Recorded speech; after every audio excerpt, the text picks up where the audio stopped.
Die Here sê in sy woord, ek roep tot God, en die Here sal my verlos. In die aand en in die oggend en in die middag het ek geroep en gesteun, maar hy het my stem gehoor. Met vrede koop hy my lewe vry van 'n geveg wat teen my gerig is. Al is hulle in hulle hordes teen my. En vriende, mag jy besef dat ons lewe in 'n wêreld wat teen Christus is, 'n wêreld teen Christendom. Maar die Here hoor. Ons roep en die Here hoor en die Here verlos. Moenie mismoedig raak om te dink hy hoor nie. Hy let op sy kinders. En daarom kan ek julle ook groet vanmôre en vir julle sê, mag die genade van die Here Jesus Christus, die liefde van God die Vader en die gemeenskap van die Heilige Gees met julle wees. Amen. Vader, 'n voorreg om in die naam te kan uitroep. Is 'n voorreg, Vader, om U te kan ken. Is 'n voorreg om te kan sê, Here, as ons roep, dan luister U. U hoor ons. U laat die vir wie U lief is, nie alleen nie soos weeskinders nie. En dis my gebed vandag, Vader, dat ons weer hoop sal kry. Dat ons nie net ons oë sal ophef nie, maar dat ons oë sal pen, Here. Sal pen op U. In 'n wêreld van onsekerheid, in 'n wêreld wat steel, in 'n wêreld wat lieg, bedrieg, mag hierdie standvastigheid wees vir ons. Vir die Christen. Mag ons dit weer maak, hoor U. Dankie dat U so groot is. En dankie vir die ontferming en die genade. Dat elke oor wat kan hoor, Here, dan luister vandag. In Jesus naam. Amen. Baie dankie, julle is welkom om julle sitplekke te neem. Baie dankie vir die musiek. Julle kan nou oopmaak by Lukas 18. Lukas 18. Vers 1 tot 8. Ek wil ook noem, ons het hierdie reekse skrifverse vooruit beplan. Ek dink wat nogals baie vrugtevol sal wees, is as jy dalk weet waaroor ons Sondag preek, en jy kan dalk daai gedeeltetjie lees deur die week, deur die loop van die week, nie net een keer nie, en jy hoef nie noodwendig baie navorsing te gaan doen, of jou eie preek te gaan skryf nie, maar ek dink dit sal goed is as jy 'n bietjie lees en 'n bietjie om bedink. Ek glo ook, as ek preek skryf, moet 'n preek, ons sê 'n preek moet ryp word. Jy kan die vrugte, jy's besig om die vrugte daarso te sing en mooi in te kleer, maar jy moet hom 'n bietjie los dat hy ryp word en laat jy hom 'n bietjie bedink en 'n bietjie bidend oor hom wees, en ek glo ook dis hoe die Heilige Gees in 'n ou se hart werk, is as hierdie skrif so 'n bietjie resoneer in 'n ou se hart. Ek dink dis 'n mooi Afrikaanse woord. So ek wil jou uitnooi om so 'n bietjie die skrifverse so vooruit te lees soos ons hulle preek, dat hulle dalk in jou hart kan ook resoneer. Lukas 18 vers 1 tot 8 gaan ek vir ons lees. Ek het dit ook op die bord vir jou. Hy het vir hulle 'n gelykenis vertel oor hoe nodig dit is om altyd te bid en nie moed te verloor nie. Hy het gesê, dis nou Jesus, daar was 'n sekere regter in 'n bepaalde stad wat nie ontzag vir God gehad het nie en hom aan geen mens gesteer het nie. Daar was ook 'n weduwee in daardie stad wat hom bly opsoek het met die versoek, laat reg aan my geskied in my saak teenoor my opponent. 'n Tyd lank wou hy nie, maar naderhand het hy by homself gedink, al het ek geen ontzag vir God en steur ek my aan geen mens nie, sal ek, omdat hierdie weduwee my moeite gee, tog maar reg aan haar laat geskied. Anders gaan sy my tot aan die einde bly tuister. Toe sê die Here, luister na wat die onregverdige regter sê. Sal God dan nie reg laat geskied aan sy uitverkorenes wat bedags en snags na hom roep nie? Sal hy hulle lank laat wag? Ek sê vir julle, hy sal baie gou aan hulle reg laat geskied. Die vraag is net, sal die seun van die mens, wanneer hy kom, geloof op aarde vind? As julle my net so 'n sekond kan gee, dat ek net my TV skuif. Daar is hy. Dat ek net seker maak ons is op dieselfde skuifie. Ons lewe in 'n wêreld waar mense maklik moed verloor. Hulle verloor moed, hulle verloor hoop, selfs gelowiges verloor dit. En ek dink is omdat ons so baie onreg sien. Ons is in 'n gebrokenheid, ons sien lyding, ons sien hoe sleg dit in die wêreld gaan en ons sien hoe slegter dit kan gaan. En net wanneer jy dink dit kan nie meer nie, dan raak dit nog slegter. Ons sien inteendeel hoe boosheid groei. Met boosheid sê ek dat dit goed gaan met slegte mense. En slegte mense lewe van hoogtepunt tot hoogtepunt. En arme ou ek, nee, ons probeer 'n reguit paadjie loop en ons probeer net doen wat die regte ding is. Maar jy weet so goed as ek weet, die ou wat die regte paadjie loop en die eerlike paadjie is gewoonlik die ou waaroor getrap word. Dis gewoonlik die ou wat aan die kort kant byt. Gewoonlik. En is moeilik om reg te doen. En inteendeel as jy reg doen, dan kry jy baie teenkanting. En dit wil ou partykeer bietjie laat moed verloor. En dan begin ou maar eintlik goed vra, soos jy weet, wat is die punt van dit alles in elk geval? Wat is die doel van geloof? Wat is die doel van kerk? Ek is moeg. Ek is moeg om die regte ding te doen. Baie keer sê ou, ek is moeg om die minste te wees. En ek dink baie keer loop baie vraag uit, maar wanneer, Here, wanneer kom jy? Ek is jou kind, ek is moeg. Ek is moeg vir die wêreld, het voel net 'n ou kan nie meer nie. En dit is eintlik presies wat Lukas 18 hierso vir ons wys. Hy wys vir jou, dat alhoewel ek vir jou maklik kan sê, jy moenie moeg raak en moed verloor nie, maar kom sê, Jesus vir jou moenie moed verloor nie. Dit is maklik gesê, maar ek glo vandag se gedeelte sal jou wys hoekom jy nie moet moed verloor nie. Nou, dit gaan oor 'n regter, dit gaan oor 'n weduwee en 'n weduwee wat smeek by die regter, en dan op die einde van die dag gee die regter nou presies vir die weduwee wat sy wil hê. Sy soek haar reg. Nee, dis waar dit oor gaan. Maar ek wil ook vir jou sê, hierdie gedeelte gaan nie om God te vra vir enige iets wat jy wil hê, en net aanhou te vra en te karring en te nag en te smeek, dan gaan hy vir jou op die einde van die dag jou heilagsbakkie gee nie. Nee. Dis nie waaroor hierdie gedeelte gaan nie. Hierdie gedeelte gaan nie om God te manipuleer om iets te kry wat jy so bitter graag wil hê nie. Dit gaan nie oor om God maar eintlik te laat doen dit wat hy nie wil doen nie. Want ek weet baie ouens sê, veral hierdie skrifvers is 'n gedeelte wat hulle so gou uit konteks uitdruk, veral in die welvaartskerke, want sê hulle die weduwee met die regter, daai weduwee het gesmeek en gepleit en dan sal hulle hom uitbrei. Sy was 10:00 voor sy deur, sy was in die middag daar by die hof, sy was in die aand by die huis en sy het heeltyd gesmeek en toe kry sy dit en dan sê hulle vriende, sien jy moet net aanhou smeek. Vra die Here vir daai heilagsbakkie en wees spesifiek. Jy moet spesifiek wees, jy soek jy 17 duim of 19 duim, soek jy oranje kleur of 'n wit kleur. Hulle sê dit gewoonlik en dan as jy aanhou smeek, dan gaan hy oor jou pad kom. Maar dit is nie wat Jesus hier sê nie, hoor. Dit is glad nie wat Jesus hier sê nie. En inteendeel, dit is ook nie wat die Bybel sê nie. Die Bybel sê nie dat jy spesifiek moet wees om een of ander materialistiese begeerte te wil kry of nie. Ek sê nie, moenie bid as jy 'n kar nodig het, jy bid vra vir die Here vir 'n kar, verseker. En as jy 'n kar moet koop, vra die Here daar raadpleeg hom. Maar gebed is nie 'n vorm van manipulasie om op die einde van die dag 'n begeerte van die vlees tevrede te stel nie.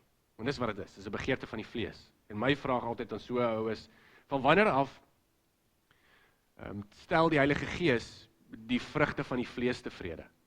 Waaroor gaan die Heilige Gees? Nederigheid, dankbaarheid, tevredenheid, liefde, nie selfsug, materialisme, gierigheid nie. So dit is 'n kontrasterende gedagte. Hierdie gedeelte gaan nie daaroor nie. Dit gaan nie oor om onmiddellik iets te kry, net wat jy wil hê nie. Dit gaan oor hoe gelowiges moet lewe, terwyl ons wag vir Jesus. Dis wat dit oor gaan. Want ek wil vir sê, die wag voel lank. Dit voel lank. En dit voel nog langer, veral as iemand siek raak. En dit voel nog langer, veral as jy teëspoed kry. En dit voel nog langer, as jy sien, daar is eintlik so min Christene daar buite. Dan voel dit lank. Hierdie gedeelte sê Jesus vir jou, wat jy moet doen, terwyl jy wag vir hom. Nou dit is 'n gelykenis, en ons moet 'n ding van 'n gelykenis verstaan. 'n Gelykenis is 'n geestelike storie, wat eintlik maar net een kerngedagte dra. Een kerngedagte, miskien twee. Maar nie alles beteken iets nie. Ons moet nie dit, anders te gaan ons hom vergeestelik. 'n Gelykenis dra gewoonlik een of twee kerngedagte. En nou hierdie gelykenis is deel van Jesus se gesprek, wat gaan oor die eindtyd. Die eindtyd, nee, ons praat van eskatologie. Die eindtyd, met ander woorde, wanneer Jesus weer kom. Hoe weet ek dit? Waar jy sou gaan lees, in hoofstuk 17, net die vorige hoofstuk, begin Jesus met 'n nuwe gesprek, 17 vers 20, dan begin hy met 'n gesprek en hy praat oor die eindtyd en hy sê, die seun van die mens sal kom, hy sê, jy moenie moeg raak nie, op daardie dag, jy moet kom, jy moet nie dink oor jou besittings, jy moet nie dink aan jou huis nie, hy sê, jy moet nie eers jouself probeer red nie, hy sê, as die seun van die mens kom, kom hy en hy kom om jou te haal. So Jesus is besig met 'n gesprek oor die eindtyd. En direk nadat hy dit gesê het, vertel hy hierdie gelykenis. hierdie geestelike storie. Dit is 'n storie. Dit is nie 'n ware verhaal nie, maar hy gebruik die storie om vir jou iets te wys. Hy gebruik dit om jou meer spesifiek iets te wys oor die eindtyd. En dit is nie die enigste ding, wat ek dink, dit is een van die dinge wat Jesus vir ons uitwys, is dat hy vertel vir ons. Hy vertel ons waaroor die gelykenis gaan. So hy praat oor die eindtyd, en dan vertel hy die storie, en dan sê hy vir jou, dis waar dit oor gaan. Jy sien dit sommer in vers 1. Nou kom ons begin, kom ons kyk na vers 1. Hy het vir hulle 'n gelykenis vertel, 'n geestelike storie, nou sê hy vir jou, waaroor gaan die storie? Hoe nodig dit is om altyd te bid, en om nie moed te verloor nie. Daar is die twee goed. Dis waaroor die gelykenis gaan. Om altyd te bid, en om nie moed te verloor nie. Jesus gee die sleutel vir jou. So, as hy ou vir jou sê, sien jy moet spesifiek wees, sodat jy enigiets kan kry, dan vat hom net terug na vers 1 toe, en sê, maar dis nie wat Jesus sê nie. Jesus sê, dit gaan oor moed, en dit gaan oor gebed. En soos ek sê, ek dink dit is moeilik vir gelowiges, en ek dink dit raak al hoe moeiliker vir ons, om regtig nie moed te verloor nie. En ek wil vir jou sê, moed is nie iets wat in uitkomst, of jou persoonlike uitkomste lê nie. So jy kan nie sê, as ek net 'n nuwe werk kry, dan is ek okay nie. Alhoewel 'n nuwe werk vir jou verligting sal bring, maar moed op die einde van die dag lê net in Christus. Net in Christus. Want as jou moed in jou werk is en jy verloor jou werk, dan beteken dit jy's moedeloos. As jou moed in jou gesondheid is en jy verloor jou gesondheid, dan beteken dit jy's moedeloos. Daar is net een element van 'n moedvolle lewe, 'n hoopvolle lewe. En dit is God. Want Christus raak nie verlore nie.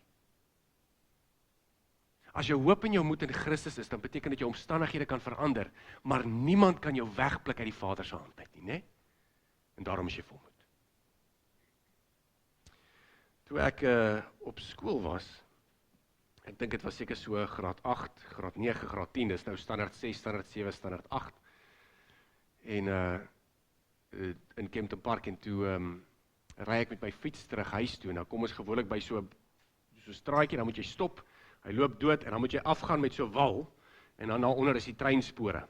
Ek dink seker 3 of 4 was treinspore daar in Kempton Park. Dan moet ek my fiets oor die treinspore tel, want hulle het mos die groot klippe, jy kan nie daar ry nie. En ek gaan toe af by die heuweltjie, ek stoot my fiets, en toe ek al 100 kom, toe sit daar 'n man, en die man sit toe daar so, en hy sien toe ek kom, en hy staan op, ek dink toe niks van die saak nie, soos hy opstaan, en soos ek nader kom, gryp hy my fiets se handvat so. En hy vra my in sy Engels, I want to borrow your bike. En ek sê toe vir hom, no, you cannot borrow my bike. Are you going to bring it back? Maar min wetend ek, dat hy hom nie eintlik wil leen nie. En so sê hy, borrow me your bike, borrow me your bike. Ek sê, I'm not going to borrow you my bike. En toe ruk hy 'n mes uit, groot mes. Seker 'n Shogun gewees. En ek sê toe vir hom, you don't have to borrow my bike, you can take it. Ware verhaal. En hy vat toe my fiets, en hy kan nou ook nie op die klippies ry nie, en hy loop so 'n bietjie af van die treinspoor, en hy gaan toe weer op by die wal. En ek hardloop agter hom aan. En my tas was groter as ek op daai tyd. Ek was nie so lank toe ek in graad 8 was nie, en ek was ook maar net seëning. So ek weet nie wat ek gaan doen as ek nou agter hom aan hardloop nie, maar vir een of ander rede hardloop ek agter hom aan. En ek gaan toe op daar waar hy opgegaan het, en soos ek by die pad kom, 'n ou verlate agterstraat, vol slaggate, julle ken daai pad wat verlaat is, die karre ry amper nie meer daar nie. En ek kom toe daar, en ek sien toe die ou is so 200 meter ver, toe sy nou op my fiets. En ek hardloop, en soos ek hardloop, raak hy al hoe verder, en verder, en verder, en hoe verder hy raak, hoe meer moed verloor ek. Tot by so 'n punt waar ek stil staan, dat ek moed opgee, en sê, daar gaan my fiets. Dis verby. Daar gaan my fiets. Nou, dit is die idee van moedeloosheid. Die idee van moedeloosheid beteken letterlik om op te gee. Dit beteken om te laat vaar, om die stryd te laat vaar, om geestelik moeg te raak. Dis moet opgee. Ek wil nie meer nie, en ek gaan nou nie meer nie. Dis nie 'n gedagte van ek wil nie meer nie, dis 'n reaksie op daai gedagte. Ek sê ek gaan nou nie meer nie. En soos jy hardloop agter dit aan, en jy besef net, dis te ver. Ek kan nie meer nie. Jesus het geweet, daar gaan 'n wagtyd wees. Hy het dit geweet. Hy het geweet, gelowiges gaan wag vir hom, om weer terug te kom. Hy het nie geweet, Jesus sê self, hy het nie geweet wanneer die datum is, wanneer hy kom nie, maar hy het geweet, daar gaan 'n wagtyd wees, want hy het gesê, hy gaan 'n plek voorberei. En hy het ook geweet, dit gaan moeilik gaan met die mense wat hom volg. Vandag as Christene vervolging vind, of moeilikheid teekom, of teëspoed teekom, dan is hulle al verbaas. Maar Jesus het geweet, en die apostels ook, hulle skryf dit in die briewe. Christene kry dit moeilik. Christene kry teëspoed. En dis hoekom hy hierdie gelykenis vertel. Hy vertel dit vir my en jou. En hy wil vir jou sê, moenie moed verloor nie. Want as jy moed het, het jy hoop. En as jy hoop het, sal jy bid. En as jy bid, dan is dit 'n teken van volharding. Volharding in geloof. Want dink aan, 'n moedelose ou bid nie. As jy jou moed verloor het, gesê, maar wat is die punt daarvan? Dis soos om te sê, 'n moedelose ou gaan nou agter die fiets aan hardloop, want hy gaan hom vang. Net as hy dink hy gaan daai fiets vang, sal hy hardloop. Ek het nie gedink ek gaan hom vang nie, dis hoekom ek gestop het. 'n moedelose ou bid nie, want hy dink daar's geen doel daarin nie. So eintlik wat Jesus sê is, moenie jou moed verloor nie. Want as jy moed verloor in hom wat terugkom, dan beteken dit gaan die res van jou geestelike lewe beïnvloed. As jy moed verloor in Jesus wat terugkom, beteken dit jy gaan Christelike dissipline toepas, soos jou moed in jou lewe manifesteer. As jy moedvol is, sê jy, great, kerk is belangrik, bid is belangrik, Bybel is belangrik, samesyn van gelowiges is belangrik, maar as jy nie moed het nie, ek sê, wat is die punt daarvan? 'n Christen is veronderstel om te lewe met die wete dat Jesus terugkom. Ek weet nie wanneer laas u dalk daaraan gedink het nie. Maar hoe gereeld dink jy? Maar Here Jesus kom terug. Dit is so mooi, nee, as die son sak daar in die bombuis, dit is pragtig, dan sak hy daar in die bombuis, en dan is op 'n tydjie as ons so wolke so op die horison, en dan kry ons daai goue randjie, nê, en dan sê ons in Afrikaans, die engeltjies bak koeke, nê, of koekies, nê, ken julle dit? Die engeltjies bak koekies, ken julle dit nie? As die son so sak, dan lyk dit of die oond oop is, en dan bak die engeltjies nou koekies, dis wat my ma nou altyd vir my gesê, die engeltjies bak koekies, maar dan sit dit die goue, en dan as ek dit so sien, dan is dit net asof hierdie idee van glorie weer in my hart insink van Jesus wat gaan kom op die wolke. En dan ergens verbeel ek myself in hoe dit gaan lyk. Hoe dit gaan lyk. Nou kry ek hierdie verlange. Sê maar Jesus kom. 'n Christen is veronderstel om te lewe met die wete dat Jesus terugkom. En nou gebruik Jesus 'n gelykenis. Hy gebruik 'n gelykenis van 'n regter en 'n weduwee om jou moed te gee, om hoop te hou. Nou daar was 'n sekere regter in 'n bepaalde stad, wat nie ontzag vir God gehad het nie, en wat hom nie aan mens gesteer het nie, geen mens. Nou ons weet nie wie die regter is nie, ons weet nie wat die stad is nie, maar al wat ons weet, hy was 'n regter, en ons weet hy het nie 'n vrees vir God gehad nie, en hy het nie respek vir mense gehad nie. So met ander woorde, hierdie ou maak dit net oor homself. As dit nie gaan oor mens nie, as dit nie gaan oor God nie, waar gaan dit? Gaan oor jou. Nou onthou, 'n regter, 'n judge, is iemand met gesag. Iemand wat kan besluit oor voorspoed, oor teëspoed, iemand wat kan toesluit en laat loslaat, iemand wat guns of teëspoed of teen jou guns besluite kan neem. Dis 'n regter. 'n Vorm van gesag, dis die prentjie wat geskets word. Nou maar hier's 'n ou wat gesag het, maar hy het nie 'n vrees van God nie. Waaraan dink jy meet hy sy standaard? As hy nie bang is vir God nie. Sy gewete pla hom nie. Hy weet, hy worry nie of hy gaan paas staan nie. Hy dink hy gaan nie paas staan nie. Hy gee nie om die regte ding te doen nie. Hy gee nie om mense te help nie. Hy voel nie eens verantwoordelik teenoor mense nie. Hy het 'n harde hart, hy het geen gewete nie. Dit is 'n kwaadwillige ou. 'n Ou wat net dink aan sy eie belang. 'n Ou wat nie dink aan mense nie. Nou ek weet nie van jou nie, as ek in die hof is dit die laaste regter wat ek voor my sou wou hê. Maar dis die prentjie wat Jesus skets. Hy skets 'n prentjie dat daar iemand is met gesag, maar die iemand dink net aan homself. En as ek jou sou vra, wat is die belangrikste gebod? Ek wonder of jy sou vir my kan antwoord, maar soos julle weet, die belangrikste gebod is, hê die Here jou God lief, met al jou krag, siel en verstand, en hê jou naaste lief soos jouself. Die regter doen nie een van die twee nie. Hy het nie liefde vir God nie, hy het nie liefde vir die naaste nie. In kontras met hom, met die regter, praat Jesus van 'n weduwee. Daar was ook 'n weduwee in daardie stad, dieselfde stad. 'n Weduwee in Israel, dis eintlik die mooi teenoorgestelde, is 'n magtelose persoon. 'n Weduwee kon nie eintlik dinge op haar eie doen in daai tyd nie. Dis iemand wie se man gesterf het, die pa is seker uit die prentjie uit, die seun was veronderstel om vir haar te sorg, maar lyk my nie, daar was 'n seun nie, anders sou die seun na vore gekom het. Sy was iemand sonder 'n man, iemand sonder voorsiening, sy was iemand wat alleen is, niks, niemand en magteloos.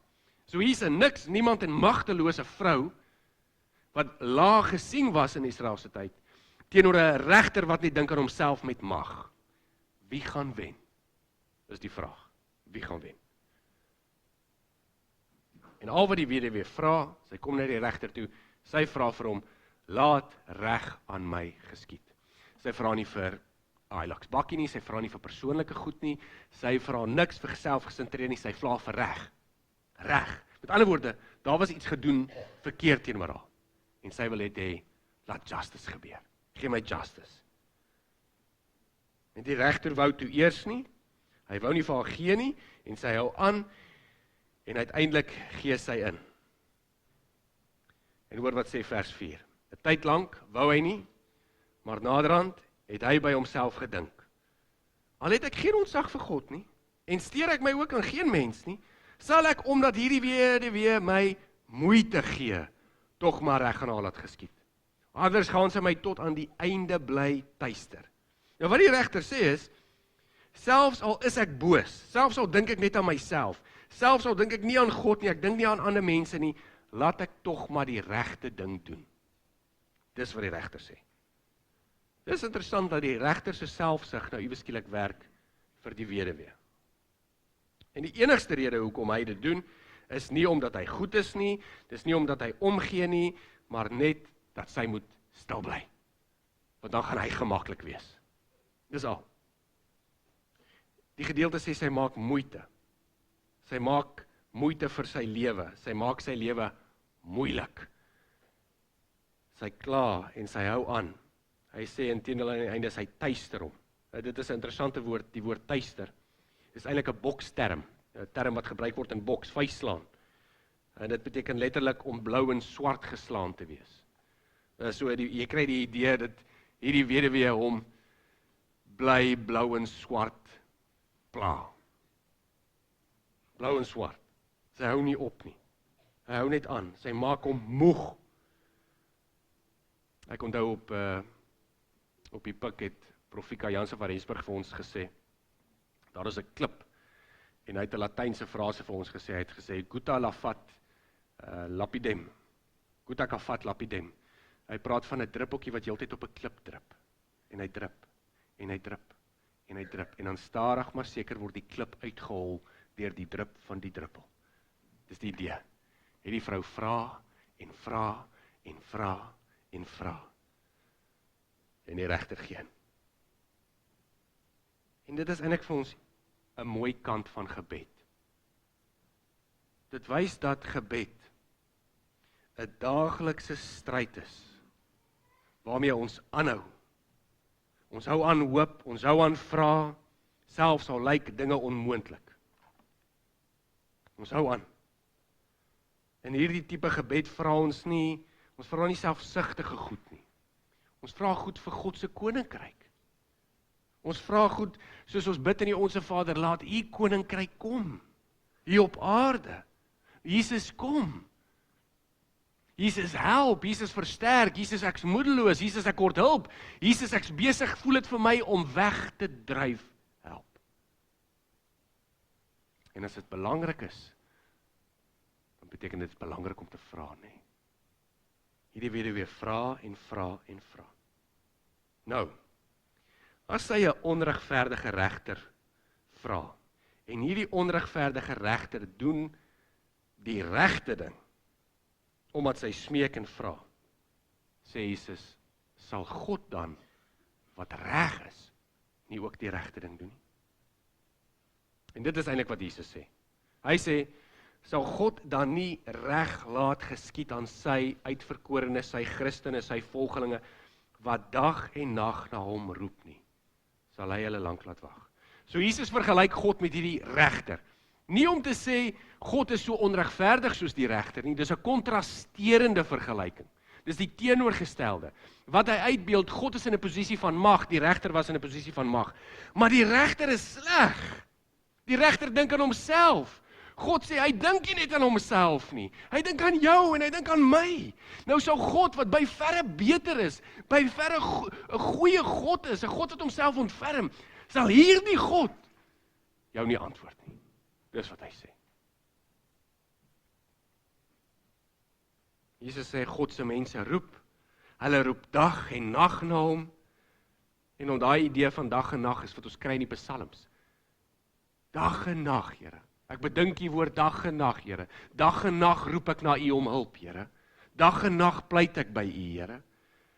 Dis iemand wat in die nood is. Dis iemand wat verlossing soek. Dis iemand wat hinker na God. Dis mense wat wag, mense wat verlang. En die Here sê, daai een hoor ek. Dis wat Openbaring sê, nee, daar was mense wat gemartel was, en die mense wat gemartel was, wat hulle lewens neergelê het. In Openbaring 6 sê maar eintlik, hoe lank nog, Here? En dit is die vraag wat ons in die begin gevra het. Hoe lank nog, Here? Ek weet nie. Ek weet nie hoe lank nog nie, maar ek weet Petrus help ons hierso. 2 Petrus 3 vers 9 sê, die Here stel nie die belofte uit nie, soos party mense dink nie. Inteendeel, hy is geduldig met julle, omdat hy nie wil hê sommige mense moet verlore gaan nie, maar dat almal moet tot bekering kom. Ons weet nie hoe lank ons wag nie, ons weet nie hoe lank ons gaan wag nie, maar al wat ons weet, die Here is geduldig. En al wat ek weet, die Here sê hy kom. Hoe lank nog? Ek weet nie, maar gou. In my leeftyd? Ek weet nie, maar gou. En dis wat Jesus sê in toe in vers 8, Jesus sê toe vir hulle, ek sê vir julle, hy sal baie gou aan julle reg laat geskied. Dis wat hy sê. Dis 'n belofte. Hy sê, hy gee vir jou 'n belofte. Hy sê, God sal aan jou reg laat geskied. Omdat God goed is, sal hy dit doen. Omdat jy in God is, sal hy dit doen. Omdat jy pleit en smeek by hom, natuurlik sal hy dit doen. Jy staan nie voor 'n onregverdige regter wat net dink aan homself nie. Jy staan oor 'n liefdevolle God wat homself ontferm. En hy sê, bid en vra. Ons weet nie hoe lank nie. En hier is die ding, nee. Jesus kan miskien volgende jaar kom. Ek weet, daar was baie teorieë. 2012, 2017, 2023, 2000, onthou julle die millennium bug, 2024, en nou raak dit 2025, nou is dit 2030, nou is dit 2033, en so kan ons maar bespiegel. Ons kan bespiegel. Ek weet nie. Dit kan 2050 wees, ek weet nie. Ek gaan nie vir jou kan sê nie, niemand gaan vir jou kan sê nie, want niemand is veronderstel om te weet nie. Maar al wat ek weet is, Jesus kan volgende jaar kom, Jesus kan oor 5 jaar kom, maar Jesus kan môre vir my kom.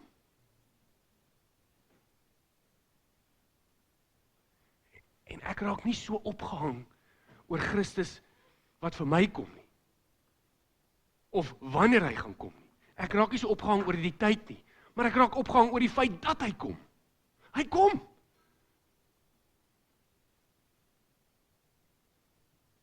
En dis eintlik hoekom Jesus hierdie gedeelte afsluit.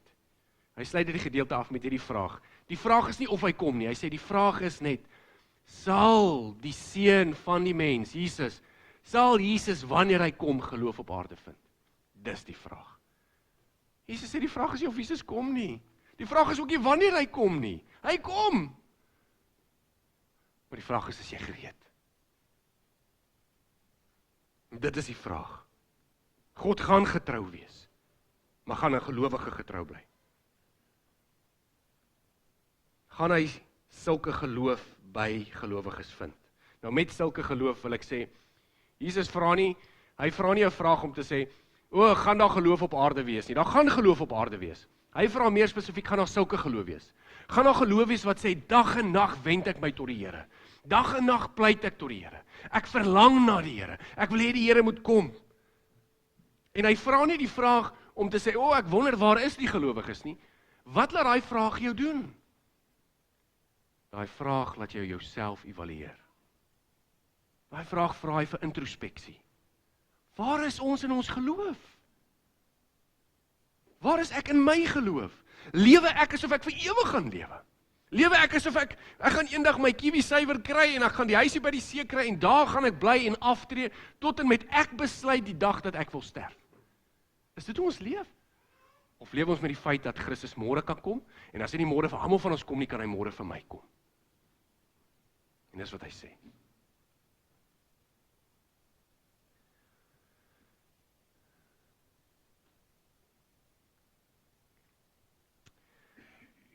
Ek vra baie keer hoekom dit belangrik is. Hoekom is dit belangrik om te weet dat Jesus kan kom? Hoekom is dit belangrik om mense te vertel dat Christus kom? En weet jy, ek dink net 'n ou hoef om hom te kyk.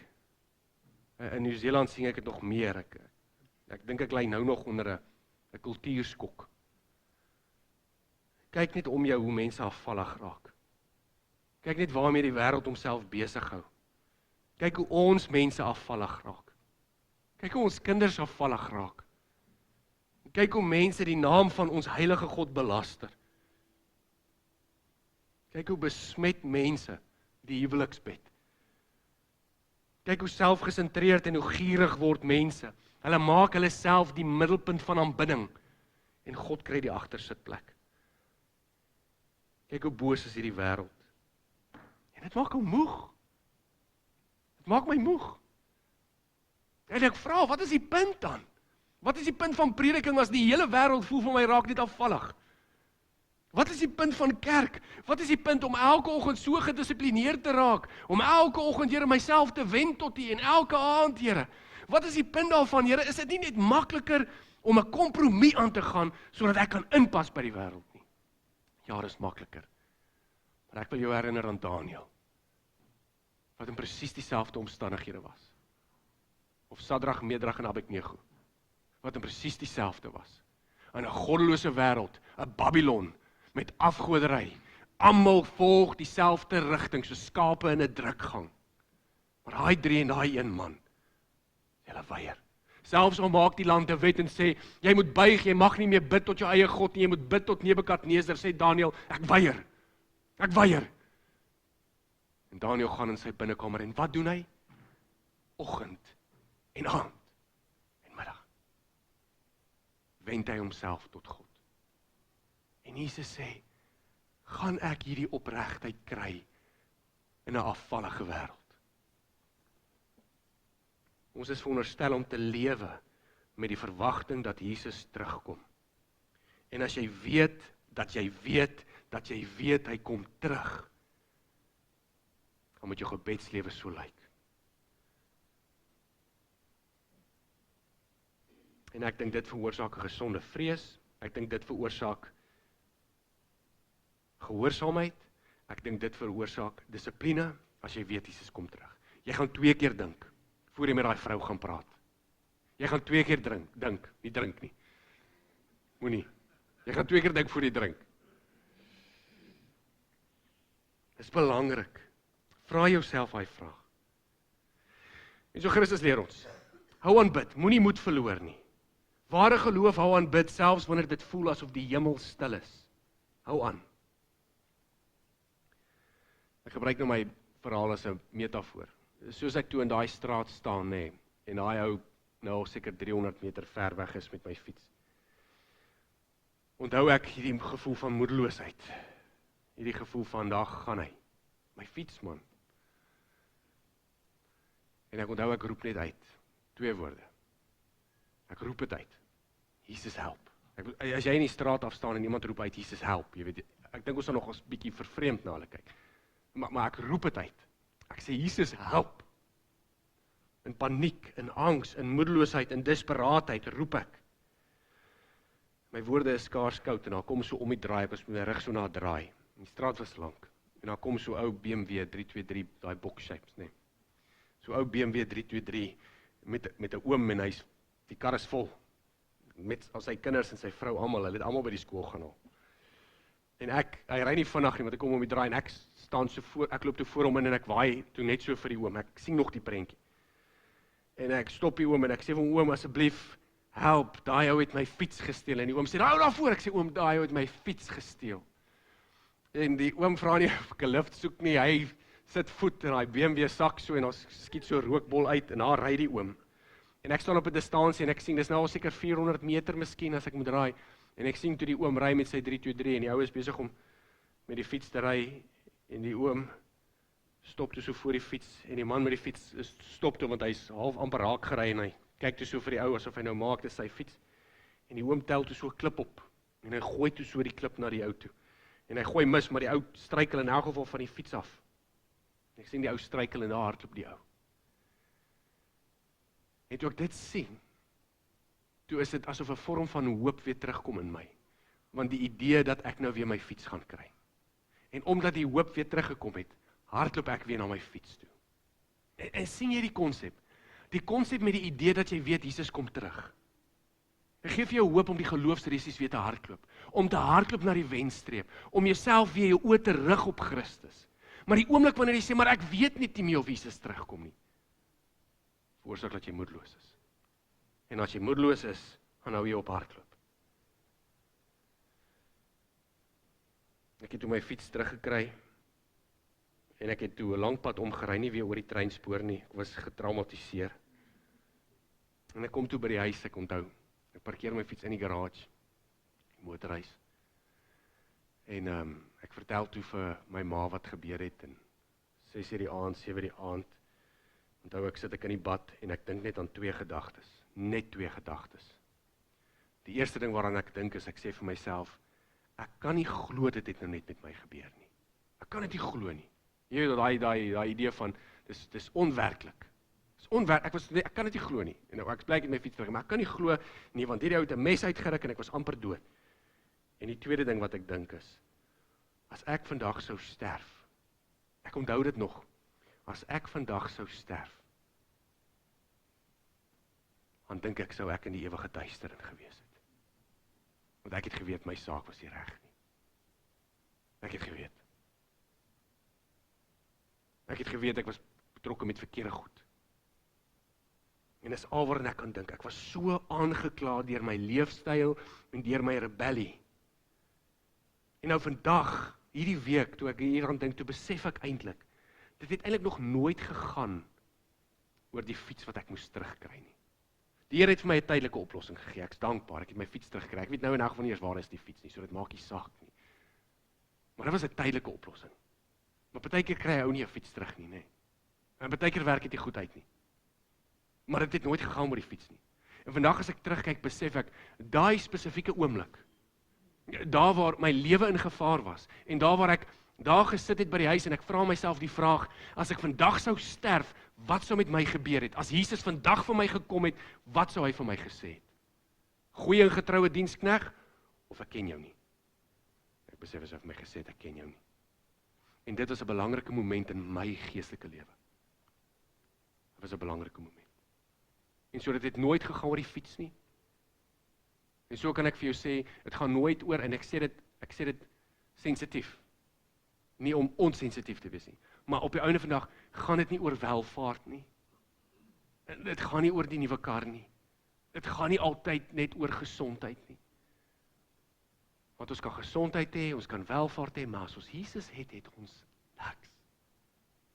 Daarom sê ons sit ons hoop en ons moed op Christus. Soms kry ons 'n fiets, soms doen ons nie. Maar as ons Christus het ons die ewigheid. En dis wat Jesus sê. Jesus sê nie bid vir meer goed nie, hy sê bid vir my. Hou vas aan my, kry moed in my. Want hy sê God beloof dat hy kom. En as daar een ding is wat ons weet van 'n regverdige God wat altyd die waarheid praat, is dat as hy sy woord sal hou. Die weduwee het bly vra, bly terugkom, en Jesus sê, sy het gekry, omdat sy 'n verwagting gehad het in regverdigheid. Het jy 'n verwagting? Al geloof was gevind, Jesus vra, sal mense nog dieselfde geloof hê? En so kan ek seker ons elkeen vra, as daar dan geloof soos hierdie te vind is, mag ons dit in hierdie kerk vind. Dit is vir my so mooi op Psalm 68:6, ek sluit af en dan is ek klaar. Psalm 68:6 sê, God is 'n vader vir die vaderloses en 'n regter vir die weduwees. Dis in sy God, sy woonplek. En hou jy daaraan vas. Hou jy daaraan vas dat God 'n vader is vir die vaderloses en 'n regter vir die weduwees. Met ander woorde, God help die wie na hom kom. Die laaste boek van die Bybel se Openbaring. Die laaste vers in die laaste boek lees so. Ja, ek kom gou. Amen. Kom Here Jesus. Mag die genade van die Here Jesus met julle almal wees. Kom ons bid. Hemelse Here Vader, dankie vir hierdie waarheid dat ons oë gerig kan hou op U. Dankie dat U werklik ons hoor. U sien, Here. U sien die ongeregtigheid van hierdie wêreld. U sien die gebrokenheid en U hoor U gelowiges se kreet. My gebed is, kom versterk ons. Kom gee ons moed en laat ons oë weer sal rig op Christus. In spite van wat ons aangaan. Mag ons bid, mag ons onsself wend. In Jesus naam. Amen. Vriende, ons gaan 'n geleentheid gee vir 'n laaste liedjie.